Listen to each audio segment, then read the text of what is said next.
আজকের এই ভিডিওতে আমরা একটা বিষয় নিয়ে আলোচনা করব। ইন্ডিয়াস গট টেলেন্ট, আপনারা নামটা অবশ্যই শুনেছেন। অনেকে দেখেন, অনেকে পছন্দ করেন, অনেকে দেখেন না, পছন্দ করেন না। আমি সেটা নিয়ে কথা বলতেই চাই না। তো তার লেটেস্ট একটা এপিসোডে গেস্ট হিসেবে আশিস চঞ্চলানি, তারপর হচ্ছে রণবীর, তারা এসেছিলেন। তো সেখানে রণবিজয় একটা স্টেটমেন্ট দেয়, একজন প্রতিযোগীকে উদ্দেশ্য করে সে একটা কথা বলে, যেটা ভীষণ ভীষণ অফেন্সিভ। আমি গতকাল রাতেই সেই ক্লিপটা দেখি, আমি পুরো এই শোটা কোনোদিনই দেখিনি। তো আমি সেই ক্লিপটা দেখি যেখানে সে বলছে যে তুমি তোমার বাবা মাকে সেক্স করতে আজীবন দেখবে, নিজের পেরেন্টসদেরকে ইন্টিমেট হতে আজীবন দেখবে, না সেটায় পার্টিসিপেট করবে। এবং তারপর প্রত্যেকে সেটা নিয়ে যেরকম উচ্ছ্বাসিত হয়ে যায়, যেরকম সেটাকে সেলিব্রেট করে, আমি ওইটুকুই ক্লিপটা দেখি আর কি।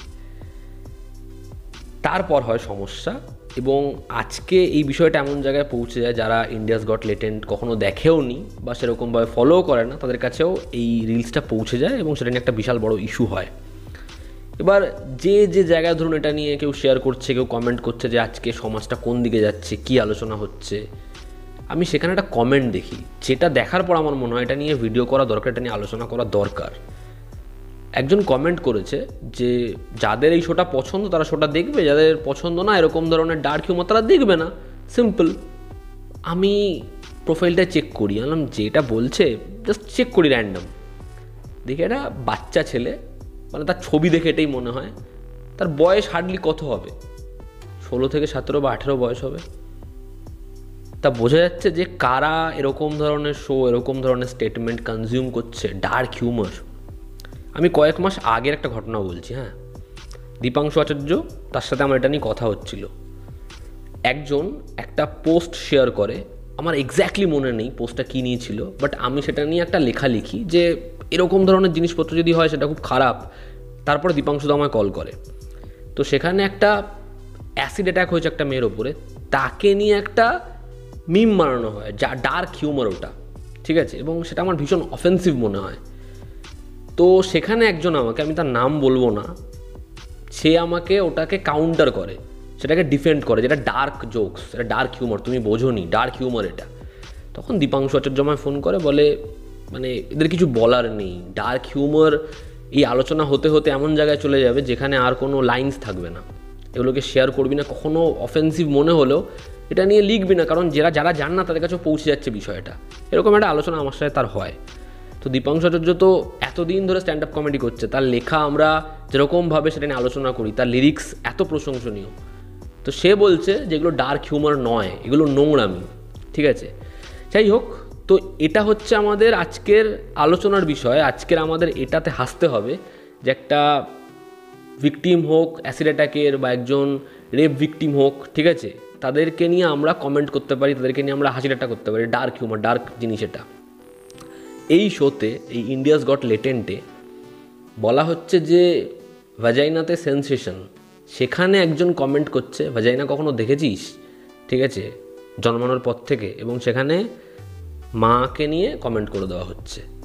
মানে এটা কিভাবে একটা কমেডি, বা এটা কীভাবে একটা এর মধ্যে হাস্যরস বোধ থাকতে পারে, কী করে এর মধ্যে হিউমার থাকতে পারে যে এখানে বাবা মা তাদেরকে নিয়ে এরকম ধরনের কথা বলা যায়, এরকমভাবে ইন্টিমেট হওয়া, তুমি সেটার মধ্যে পার্টিসিপেট করবে, এটাকে হিউমার বলা যায়।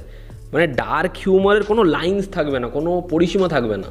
এবং আমার সমস্যাটা হচ্ছে যে কারা কনজিউম করছে, যারা কনজিউম করছে তাদের এজ গ্রুপটা কত। আজকে তো আমাদের প্রত্যেকের কাছে ফোন রয়েছে, প্রত্যেকে যা ইচ্ছা দেখতে পারি, এবং সেখানে এগুলো বলা হচ্ছে, এগুলো হিউমার, এগুলো হাসির বিষয়, ডার্ক জোকস বলে আমরা যা ইচ্ছা বলতে পারি।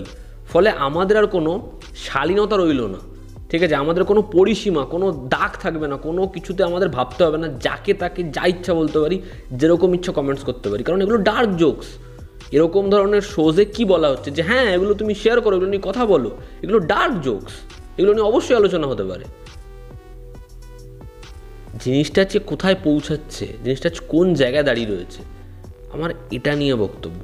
কেবিসিতে সে গেছিলো, যেরকমভাবে অমিতাভ বচ্চনকে বলেছে, সেগুলো থেকে হাসি পায়নি, অবশ্যই হাসি পেয়েছে। আমি কেবিসি দেখিনি, কিন্তু ওই ভুবন বামের যেরকম ধরনের কমেন্ট, ওর যেরকম ধরনের কমেন্ট, তন্ময়ের যেরকম ধরনের কমেন্ট, কিছু কিছু জায়গায় আমার হাসি লেগেছে। কিন্তু এই ইন্ডিয়াস গট টেলেন্ট যেরকম জায়গায় পৌঁছাচ্ছে, সেখানে যেরকম ধরনের জিনিসপত্র হচ্ছে, সেটা কখনোই মানে প্রেস করার মতো নয়, সেটা কখনোই অ্যাকসেপ্ট করার মতো নয়। এটা কমেডি হতে পারে না। আজকে অ্যাডাল্ট জোকস কি হয় না, আজকে এগুলোকে ডার্ক জোকস বলে তো আমার মনে হয় না। যেখানে কোনো শালীনতা নেই, যেখানে কোনো লাইন্স নেই, যে কোনো ব্যারিয়ার নেই, তুমি যা ইচ্ছা যাকে তাকে নিয়ে বলতে পারো, বাবা মাকে নিয়ে যাকে তাকে ইচ্ছা নিয়ে কমেন্ট করতে পারো। মানে সত্যি এটা ভীষণভাবে নিন্দনীয়। মানে এর থেকে খারাপ কিছু হতে পারে না। আজকে আশিস চাঞ্চলানিও সেই শোতে গেছিলো, কিন্তু আমি যদিও শোটা দেখিনি, আশিস চাঞ্চলানির তো এরকম কোনো কমেন্টস বা কোনো কিছু উঠে আসেনি। তো আমি যখন আজকে এরকম একটা জায়গাতে যাচ্ছি, সেখানে আমি সারাদিন সারাদিন লোককে লাইফস্টাইল সম্পর্কে জ্ঞান দিয়ে বেড়াচ্ছি, কি বলা উচিত, কি করা উচিত, জীবন কীরকমভাবে কাটানো উচিত, কীরকমভাবে গ্রেটফুল থাকা উচিত, কি অ্যাটিটিউড হওয়া উচিত, কীভাবে লাইফ লিড করা উচিত, সেখানে আমি গিয়ে এরকম ধরনের জিনিসপত্র নিজে বলছি। তাহলে এরা কতটা ফেক? যে জিনিসটা দেখাচ্ছে মানুষ যেটা দেখে শিখবে, এবং এর আসল যে রূপ, আসল যে স্টেটমেন্ট, সেটা এরকম। এমন তো নয় আমরা কমেডি কন্টেন্ট দেখি না, এমনও নয় আমরা অ্যাডাল্ট সিনেমা দেখি না, এমনও নয় আমরা গালাগাল ছাড়া কথা বলি, এমনও নয় যে আমরা এমন ছবি দেখি না বা এমন কমেডি দেখি না যেখানে গালাগাল নেই, নয়, এমন দেখি তো সব কিছু। কিন্তু সেখানেও একটা লাইন মেনটেন করা হয়, ঠিক আছে, একটা ইখতিয়ার সেখানে তৈরি করে দেওয়া হয়। কিন্তু যেটা এখানে করা হচ্ছে এবং প্রত্যেক দিন আস্তে আস্তে যেটা যেরকমভাবে চড়ছে, সেটা সোসাইটির জন্য ক্ষতিকারক নয়। আজকে যে 16 বছর 17 বছরের ছেলেমেয়েরা এরকম ধরনের শো দেখছে, হ্যাঁ সেখানে হয়তো এমন 50খানা লাইন আসছে যেগুলো হাসি পাচ্ছে, বা কোনোদিন হাসি পাচ্ছে না, বা কোনোদিন সেটা বিরক্তর জায়গায় লাগছে, কিন্তু একটা এমন একটা ইভেন্ট ঘটছে, এমন একটা ইনসিডেন্ট ঘটছে, এরকম একটা ক্লিপ ভাইরাল হচ্ছে, যেটা না তাদের খুব বড় করে হয়তো হিট করছে, বা তাদের দেখে মনে হচ্ছে আচ্ছা এরকম ধরনের কথাবার্তা বলাই যায়। এটা কি হচ্ছে? এটা ইনফ্লুয়েন্স করছে সেই লোকগুলোকে। তো এটা ক্ষতিকারক নয়, ডেফিনেটলি ক্ষতিকারক। রিসেন্টলি বরুণ গ্রোভার একটা কথা বলছিল যে আমরা যদি কোথাও দেখি যে যেখানে গুলি চালানো হলো, যেখানে বোম দিয়ে উড়িয়ে দিল, যেখানে রক্তারক্তি করা হলো, সেগুলো যতটা না আমাদের ইনফ্লুয়েন্স করে, তার থেকে অনেক বেশি ইনফ্লুয়েন্স করে একটা স্টেটমেন্ট, একটা এমন ছোট অ্যাক্টিভিটি যেটা আমাদের যে কারো পক্ষে করা সম্ভব, সেটা অনেক বেশি আমাদেরকে ইনফ্লুয়েন্স করে।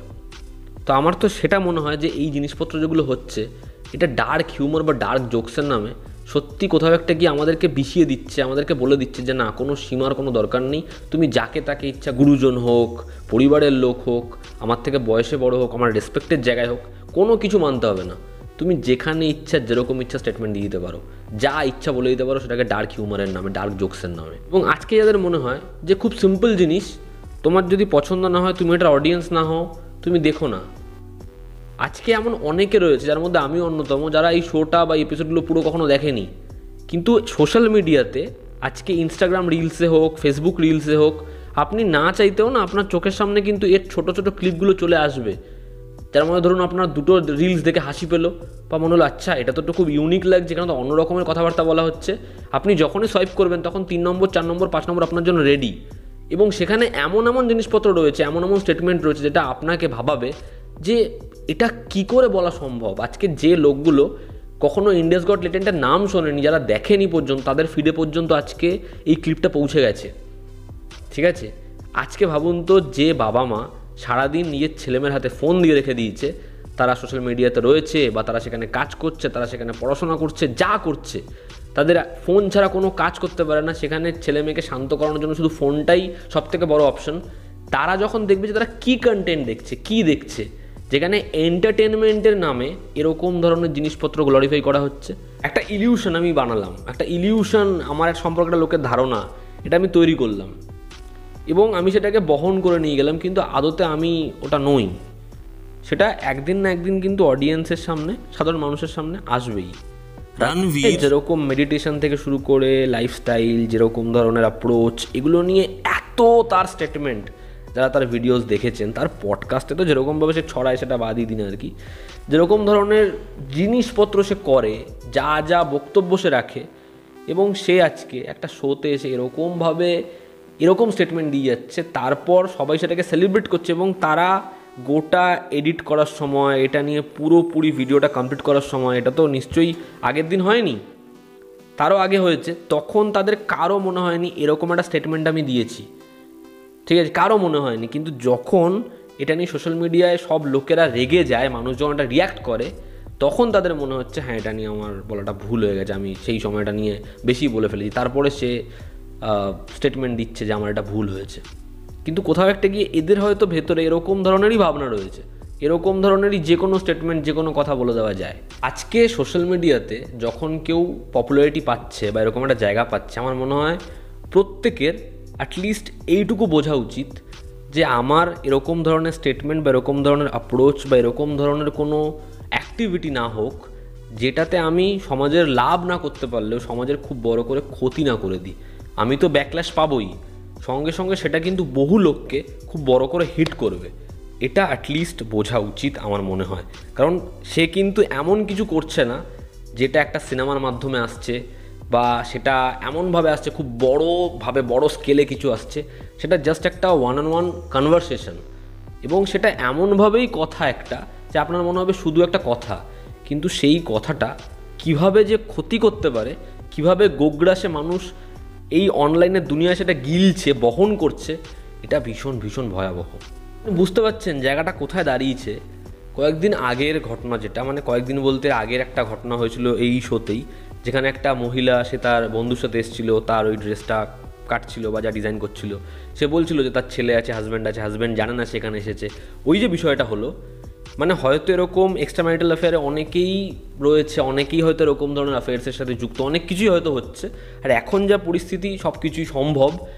কিন্তু মানে ওটা হওয়ার পরে বহু মানুষ ট্রিগার হয়ে গেল, এবং এতটাই সহজ যে আমি যা কিছু করতে পারি, যেখানে গিয়ে এই শোটাতে এরকমই, আমি সেখানে যেতেই পারি, আমার সমস্যা না থাকলে তোমার কেন সমস্যা। বিষয়টা এমন জায়গাতেই দাঁড়িয়ে গেল যে এগুলো চলে আসতে পারে আমাদের চোখের সামনে, এবং এগুলোই সত্যি। আমি জানি না ডার্ক হিউমারের নামে, ডার্ক জোকসের নামে এরপর আমরা কি কি দেখব, কি কি শুনবো, আগামী দিনে কি কি শুনতে চলেছি। আমি এরকম ধরনের অডিয়েন্সের মধ্যে পড়ি না, বা আমি হয়তো আমার মধ্যে সেই অ্যাবিলিটি নেই এই হিউমার বোঝার, ঠিক আছে? আমি ইন্ডিয়াস গট লেটেন্টের অডিয়েন্স নই, একদমই অডিয়েন্স নই। তো এরকম ধরনের জিনিসপত্রকে আপনি কীভাবে জাস্টিফাই করবেন? এটা ডার্ক হিউমার বলে যে না, এটা ডার্ক হিউমার নয়। ডার্ক হিউমারের নাম এরকমভাবে আমাদের লাইন্স, আমাদের যা বোধগম্য হওয়া জিনিসপত্র, আমাদের যা শেখা, আমাদের যেরকম আচার আচরণ, আমাদের যেরকম গুরুজনদের রেসপেক্ট দেওয়া, আমাদের শালীনতা বজায় রাখা, এগুলোই আমাদের মেনটেন করা উচিত, এবং এগুলোই আমরা মেনটেন করে নিয়ে যাব। আমাদের পরবর্তী প্রজন্মকে আমরা এগুলোই শেখাবো। এটা আপনারা মানবেন যে না ডার্ক হিউমার বলে সব কিছু করে দেওয়া যায়, এটা মানবেন? কোনটা, সেটা সম্পূর্ণ আপনাদের অপিনিয়ন। তো এই ছিল আজকের ভিডিও। এতে আপনাদের কি বক্তব্য জানাবেন। জনতা আমাদের পাশে আছে। আবার দেখা হচ্ছে। Love you all, step by, take care.